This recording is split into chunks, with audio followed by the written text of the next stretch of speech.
Benjamin Kiroba, bonjour. Bonjour. Emmanuel Ramazani Shadari, vous clamez déjà la victoire du candidat du FCC à la présidentielle, alors que les résultats de la CENI ne sont pas encore connus. De quoi avez-vous peur? Eh bien, je dois vous informer que dans toutes les grandes démocraties, un parti politique ou un regroupement politique qui est bien organisé a à son sein une structure qui lui permet d'avoir une visibilité sur les résultats qui sortent des différents bureaux de vote. Il faut dire que la centrale électorale du FCC, le FCC qui a déployé presque 1 million de témoins à travers la République, a obtenu régulièrement les informations qui proviennent des différents bureaux de vote et qui nous permettent, sur base des indications précises, de dire que nous revendiquons à compter de ce jour la victoire électorale du candidat Emmanuel Ramazani Shadari à l'élection présidentielle du 30 décembre 2018 en République démocratique du Congo. Quoi de plus normal quand on sait aussi que le peuple congolais a bien compris que pour être président de la République démocratique du Congo, pour relever les défis liés au redressement du tissu économique et social, à la restauration de la paix,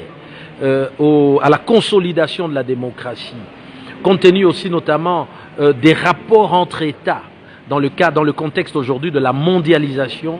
eh bien, il faut un président de la République qui a une expérience de la gestion de la chose publique. Et compte tenu des noms qui sont aujourd'hui avancés comme étant les différents protagonistes principaux à cette élection présidentielle, eh bien, il faut reconnaître que seul Emmanuel Ramazani Shadari détient une expérience avérée de la gestion de la chose publique. Autre chose aussi, c'est de souligner le fait que le fief électoral naturel d'Emmanuel Ramazani Shadari, qui est composé de l'Est de la République démocratique du Congo et quasiment de toute la région swahiliphone, regorge aujourd'hui environ 19 500 000 électeurs, ce qui veut dire plus de la moitié du corps électoral qui aujourd'hui se chiffre à environ 38 500 000 électeurs. Alors que la CENI tirait la sonnette d'alarme, mettait en garde les observateurs, les partis politiques et même la CENCO pour la publication des résultats, des tendances, le FCC le fait pourquoi? Eh bien, il faut d'abord noter qu'il y a une différence entre la revendication d'une victoire électorale et la proclamation des résultats. Ce que nous avons nous-mêmes fustigé, c'est l'attitude de la CENCO, qui est financée par la communauté internationale, qui envoie une mission d'observateur, ce qui est une très bonne chose. Ça veut dire que la CENCO a rallié le processus électoral, mais seulement est allé au-delà de sa mission. La mission des observateurs, c'est uniquement d'observer justement ce qui se passe, ce qui va, ce qui ne va pas, et à la fin, formuler des recommandations pour le scrutin à venir. Mais aller jusqu'à proclamer des résultats, c'est-à-dire donner des chiffres, c'est là est l'apanage exclusif de la CENI en vertu de l'article 71 de la loi électorale. Ce que nous faisons aujourd'hui, ce n'est pas proclamer des résultats, mais c'est de revendiquer une victoire, comme ça s'est fait en France, comme ça se fait en Belgique, comme ça s'est fait dans les États-Unis et partout ailleurs, et nous le faisons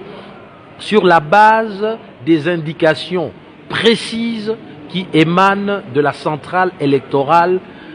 du FCC. Nous parlons ici d'environ 1 million de citoyens congolais qui se sont présentés dans les différents bureaux de vote et qui ont été témoins du choix opéré par les différents candidats et qui ont assisté aux opérations de dépouillement dans les différents bureaux de vote. Mais il y a au-delà de cela plusieurs autres raisons objectives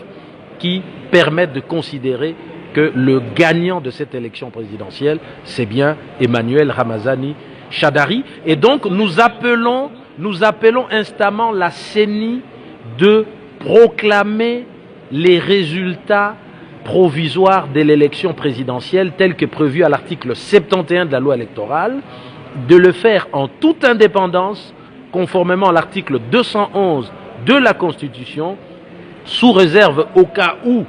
la CENI proclamerait des résultats qui ne rencontreraient pas les procès-verbaux que nous détenons. Nous nous réservons bien entendu le droit de saisir la Cour constitutionnelle. Emmanuel Ramazani Chadari en appelle à tous les autres candidats de respecter les textes de loi de la République, d'attendre avec sérénité et dans la paix les résultats provisoires qui proviendront de la CENI et éventuellement de recourir, comme ça pourrait être son cas, éventuellement, à la Cour constitutionnelle pour vider